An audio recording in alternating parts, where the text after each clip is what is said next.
حضرت عیسیٰ علیہ السلام کے نانا کا نام حضرت عمران تھا۔ حضرت عمران کے ہاں اولاد نہیں تھی، ان کی زوجہ حضرت حنہ سلام اللہ علیہا، پیغمبروں کا خاندان ہے، پیغمبروں کی صحبت ہے، تو وہ بھی صبر شکر کر کے اللہ کی رضا پہ راضی تھی۔ گھر کے صحن کے اندر دوپہر کے وقت چارپائی بچھائے ایک درخت کے نیچے قیلولہ کرنے لگی تو ایک منظر دیکھا کہ درخت پر ایک چڑیا نے گھونسلہ ڈالا ہوا تھا اور اس نے بچے دیے ہوئے تھے۔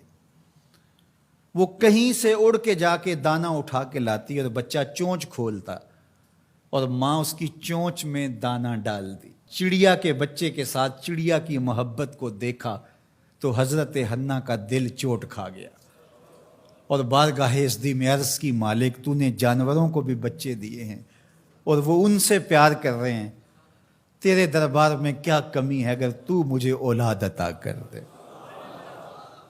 دل چوٹ کھا گیا، دل کی اتھاہ گہرائیوں سے دعا نکلی، عرش تک جا پہنچی۔ اللہ نے حضرت حنہ کو کرم نوازیوں سے مالا مال کر دیا۔ حضرت حنہ نے کہا، اے اللہ جو میرے بطن میں ہے میں تیرے گھر کے لیے اس کو وقف کرتی ہوں۔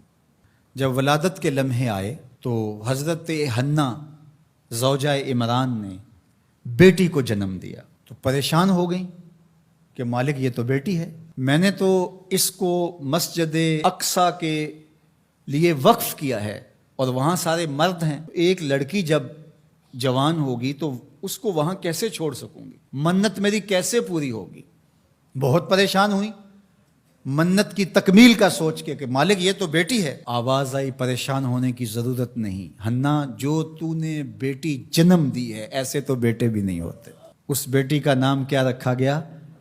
مریم سلام اللہ علیہا۔ بیٹی جوان ہو گئی تو منت یاد آئی کہ اب اس کو بیت المقدس میں ہم نے وقف کرنا ہے۔ پریشانی ہوئی کہ اب 300 حجرے ہیں جن میں مرد ہی مرد ہیں، ایک تنہا عورت کیسے وہاں رہے گی؟ تو یہ سوچا کہ کوئی بوڑھا بزرگ ہو جس کی کفالت میں ان کو دیا جائے تو وہ ان کی دیکھ بھال کرے، ضروریات کو پورا کرے۔ تو بہت سارے لوگ اس سعادت کے لیے تیار ہو گئے۔ پھر قرعہ ڈالا گیا، قرعہ فال نکلا حضرت زکریا علیہ السلام کے نام۔ اللہ کے جلیل القدر پیغمبر اور رشتے میں خالو بھی لگتے تھے، کہا یہ سعادت میرے ذمہ رہی، اور چونکہ ان کے ہاں بھی اولاد نہیں تھی انہیں کہا ٹھیک ہے ہم اسے بیٹی بنا کے اس کا خیال رکھیں گے۔ حضرت زکریا علیہ السلام نے ایک حجرہ مختص کیا حضرت مریم کے لیے اور ان کی ضروریات کو پورا کرتے، کھانا دیتے۔ جب کہیں جانا ہوتا تو حجرے کو باہر سے تالا لگا کے چلے جاتے، افطار کے وقت یا رات کو گئے ہیں تو سحری کے وقت پھر آ جاتے۔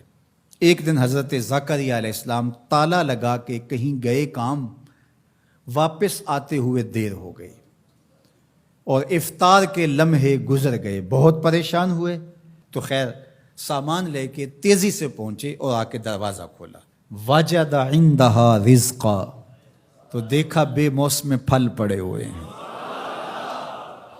حیرت تو یہ تھی کہ پھل ہیں، دروازہ مقفل ہے، باہر سے کوئی اندر نہیں جا سکتا، اندر سے کوئی باہر نہیں آ سکتا، پھل کیسے آئے؟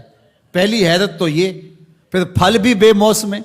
قالا یا مریم انا لک ھذا، اے مریم یہ کہاں سے آئے؟ قالت ھو من عند اللہ، کہا یہ میرے اللہ کی طرف سے آئے، یہ مجھے میرے رب نے دیے ہیں۔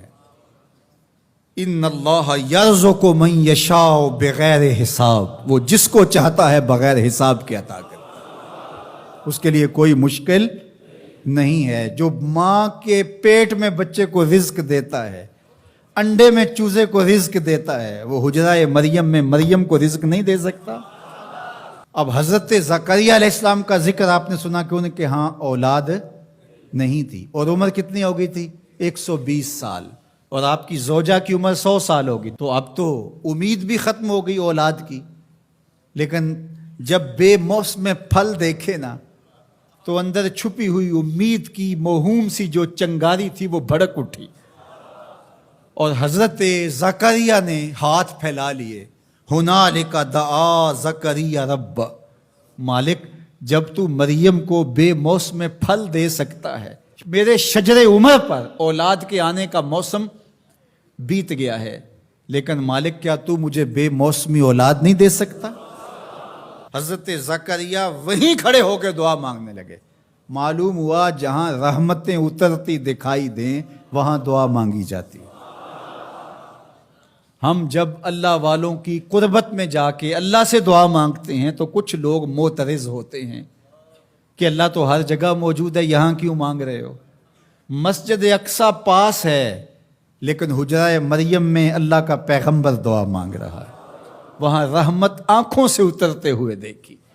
ان رحمت اللہ قریب من المحسنین، اللہ قرآن میں فرماتا ہے میری رحمت محسنین نیکوکاروں کے نیڑے ہوتی ہے. اس لیے ہم اللہ والوں کے قریب جا کے اللہ سے مانگتے ہیں، مالک تیری رحمتیں یہاں برس رہی. ہنالک دعا زکریا ربہ، وہیں کھڑے ہو کے دعا مانگنا شروع کر دی، اللہ مجھے ستھری اولاد عطا کر دے. پھر کیا ہوا کہ کہا گیا یہاں دعا کیوں مانگ رہے ہو، میرے گھر میں آؤ. کہا گیا نبی ہو کے ولیہ کے حجرے میں دعا مانگ رہے ہو، تمہیں کچھ نہیں دیا جائے گا. نہیں، سنو قرآن سنو. فنادتہ الملائکہ، فرشتے آ کے پکار کرنے لگے. کب؟ وَهُوَ قَائِمٌ يُصَلِّي فِي الْمِحْرَابِ، وہ حجرے میں کھڑے ابھی دعائیں مانگ ہی رہے تھے. فرشتوں نے آ کے ندا دی کیا؟ ان اللہ یبشرک بیحییٰ، اے زکریا تمہیں مبارک ہو، ہم تمہیں یحییٰ عطا فرمائیں گے.